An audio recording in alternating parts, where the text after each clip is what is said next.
6 things to consider before buying a house in a recession. First, let's hit it.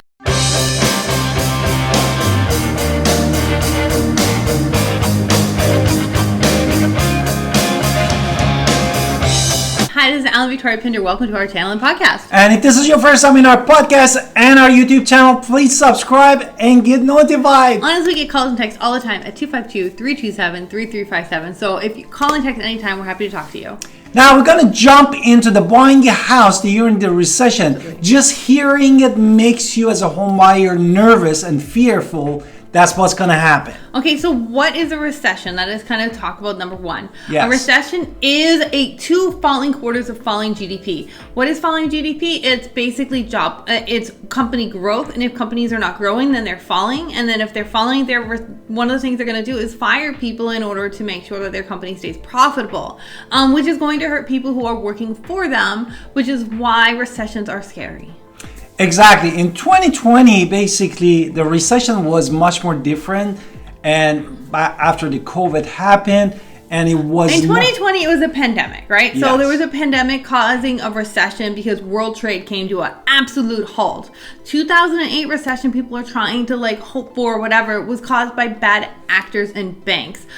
This is not true of today's market. The only bad actor who is stopping home buying is the government itself by increasing those interest rates over and over. So that is where we are and why 2022 is different from the others.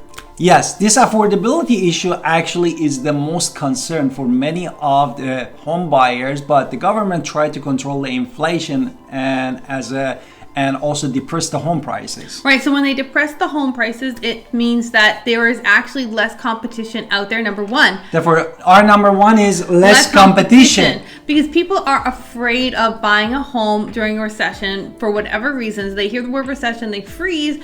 Fear takes over, and therefore less people will go buy. It is actually a great time to buy for this reason. What are the benefits? Therefore, that's what we wanted to talk about. The benefit is the number of the foreclosure actually increase as a result. In 2008, there was way more foreclosures than I will predict of 2022 because exactly. 2008 was bad actors. 2022, there's no bad actors. And in fact, home sellers are actually locked into historic low interest rates, ones that they'll probably never see again in their lifetime. So you do have a lot of people who they're going to foreclose because of circumstances in their individual lives, yes, not because of any bad actors. So there will be some, but there will not be enough. What else besides foreclosures? And also, more homes are going to be available in the market with lower prices. Right, so prices are going to go down. Another benefit is going to be... Number two, basically, we wanted to talk about the benefit of the home buying. That's what we are doing. During the... That's what we're talking about. Yes. So another option you can get during this market is seller concessions. With seller concessions, it means that if that house has stayed on the market long enough and the seller needs to go wherever they're going, then they're more likely to give you a better deal, which is amazing for buyers. Now, on the flip side, what is a normal thing in a recession? In a normal market, basically...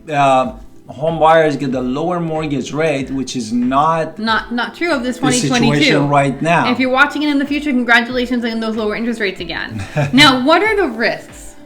Therefore, there are a risk, which is number three. The risk of the home buying basically could be the job uncertainty. Absolutely. Depending on what type of field you're in, of course, and what job you have, that unemployment rate is going to scare some people right out of their own home. And the second reason, it might be the bank less likely lend money to the borrowers. Right, so banks become much more conservative during recessions on what their risk they're willing to take. And as a result, they can be harder to get a mortgage to you. Another issue? The other issue, it could be a title issues. And basically, if somebody owes more money on that house than they sold it for, there can be some issues and clouds on title. This is where lawyers come in and make sure that you are good. And number four, basically, is going to be difficulty in selling your home if you are a home seller. Right. So if you are a home seller, make sure that you are working with a rock solid agent who knows how to sell the market. And knows that knows the market and sell it. Right. Yeah. And number 5 is going to be the competition. Right. Now, the biggest competition you have in a recession cycle is not going to be a lot of home buyers. It's going to be a lot of people who are landlords who want to be landlords, or investment companies coming, looking at these homes and thinking how much profit they can make off this home in the future. So this is where the biggest competition comes out. What's next?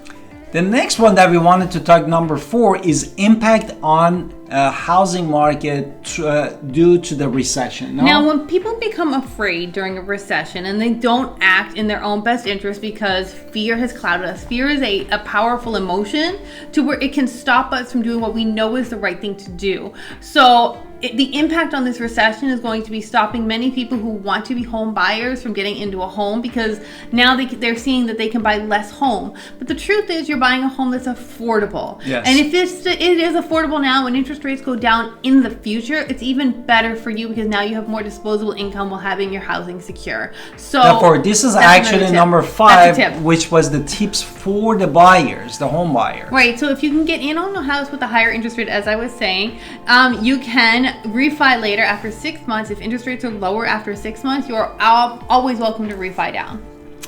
And number 6 that we wanted to talk about, basically conclusion. And this conclusion really comes to you guys, that you weigh the pros and cons that we listed for you, and you as know a your home life, buyer. and you know your life and better you know than that any of us. Your life, exactly. And you know, if you're worried about a recession, it's better to ride out the recession in your own home than ride it out or paying someone else's mortgage, or you pay your own mortgage. And as you know, you need to make sure your finance is as much as possible solid. If you have an accountant, consult with your accountant. And also, you can get definitely to the more affordable homes based on your budget and what you can afford. Right. So again, we hope this was helpful. Don't be afraid during recession. Now is a great time for you to buy.